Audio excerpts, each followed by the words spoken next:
Time traveller செய்திகள். முதலில் தலைப்புச் செய்திகள். கொழும்பு அரசியலில் திருப்பம். ரணிலுக்கு சுதந்திர கட்சி அணி ஆதரவு. யாழ்ப்பாண பல்கலைக்கழக ஊழியர் தவறான முடிவெடுத்து மரணம். உடுப்பட்டி படுகொலை, இறந்தவரின் மனைவியும் இன்னொருவரும் கைது. ஹமாஸின் உயர்மட்ட தலைவர் இஸ்மாயில் ஹனியே படுகொலை. தொடர்வென விரிவான செய்திகள். ஜனாதிபதி தேர்தலில் போட்டியிடுவதை ஜனாதிபதி ரணில் விக்ரமசிங்க உறுதிப்படுத்தியிருக்கின்ற நிலையில் அவருக்கான ஆதரவு நாளுக்கு நாள் அதிகரித்து வருகிறது. இதன்படி ஸ்ரீலங்கா சுதந்திர கட்சியின் ஒரு பிரிவினர் ரணிலுக்கான ஆதரவை வெளிப்படுத்தியிருக்கின்றார்கள். ஸ்ரீலங்கா சுதந்திர கட்சியின் நிமால் ஸ்ரீபாலடி சில்வா தலைமையிலான அணியினரே ஜனாதிபதி ரணிலை ஆதரிப்பதென்று தீர்மானித்திருக்கின்றார்கள்.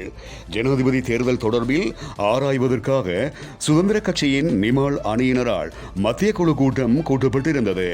இதன்போது ஜனாதிபதி ரணில் விக்ரமசிங்கவுக்கு ஆதரவு வழங்குவதென தீர்மானிக்கப்பட்டது. மேற்படி மத்திய குழு கூட்டம் முடிவடைந்த பின்னர் சுதந்திர கட்சியின் நிமால் அணியினர் ஜனாதிபதி ரணில் விக்ரமசிங்க அவர்களை சந்தித்து பேச்சுவார்த்தை நடத்தினர். கட்சியின் கோரிக்கைகள் அடங்கிய ஆவணத்தையும் கையளித்தனர்.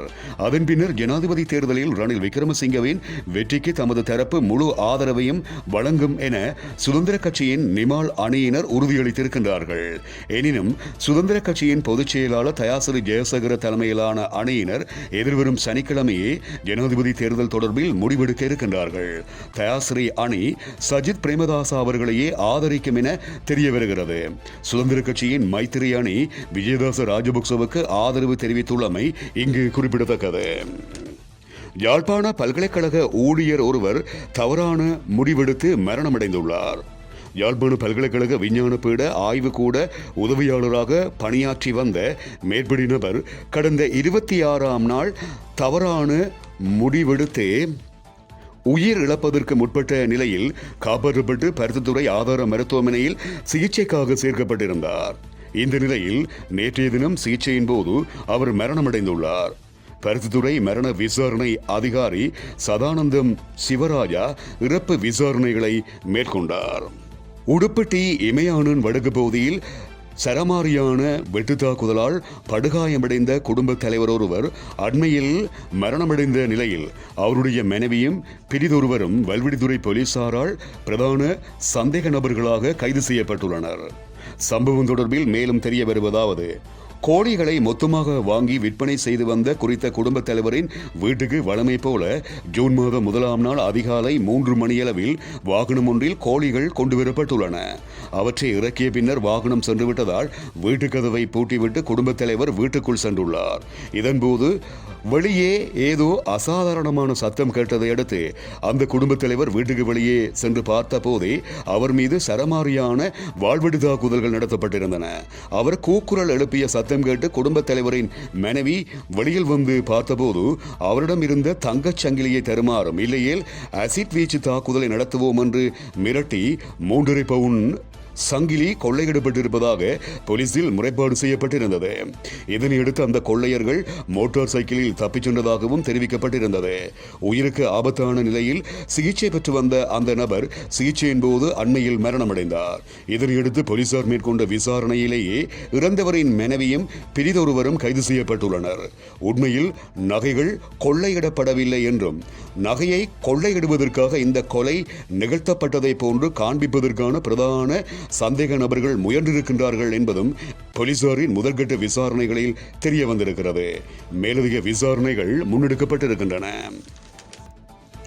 87,000 மாணவர்கள் பல்கலைக்கழக அனுமதிக்கு விண்ணப்பித்திருப்பதாகவும் ஆகஸ்ட் மாத இறுதிக்குள் பல்கலைக்கழக அனுமதிக்கான வெட்டுப்புள்ளிகளை வெளியிட திட்டமிடப்பட்டிருப்பதாகவும் பல்கலைக்கழக மானியங்கள் ஆணைக்குழு செய்தியை வெளியிட்டிருக்கிறது. ஹமாஸ் அமைப்பின் அரசியல் பிரிவு தலைவரும் பலஸ்தீனத்தின் முன்னாள் பிரதமருமான இஸ்மாயில் ஹனியே வயது 61 ஈரானின் தலைநகர் தெஹ்ரானில் நேற்று முன்தினம் நடத்தப்பட்ட ஏவுகணை தாக்குதலில் கொல்லப்பட்டிருக்கின்றார். 1963ஆம் ஆண்டு பலஸ்தீன அகதி முகாமில் பிறந்த ஹனியே 1980ஆம் ஆண்டுகளில், அதாவது 14 வயது சிறுவனாக இருந்த காலப்பகுதிகளிலேயே ஹமாஸின் மிக சிறந்த ராஜதந்திரியாக உருவெடுத்தார். இஸ்ரேலுக்கு எதிரான ராஜதந்திர நடவடிக்கைகளை மேற்கொண்டமைக்காக 1985 ஆண்டு முதல் 1995 ஆண்டு வரையிலான காலப்பகுதியில் அவர் 3 தடவைகள் இஸ்ரேலிய சிறைக்குள் அடைக்கப்பட்டிருந்தார். சிறை மீண்டதும் ஹமாஸை பலப்படுத்தும் நடவடிக்கையில் ஈடுபட்டார். ஹமாஸ் அமைப்பு பயங்கரவாத அமைப்பாக இஸ்ரேலாலும் உலக நாடுகளாலும் தற்போது அறியப்பட்டாலும் அதற்கும் ஓர் அரசியல் முகம் இருந்தது. 2003 ஆண்டு பலஸ்தீனத்தில் இடம்பெற்ற தேர்தலில் ஹமாஸுக்கு மக்கள் வழங்கிய பேர் ஆதரவை அடுத்து பலஸ்தீனத்தின் 10வது பிரதமராக ஹனியே பொறுப்பேற்றுக் கொண்டார். அன்று முதல் ஹமாஸின் ஜனநாயக முகம் என்று அவர் அழைக்கப்பட்டார்.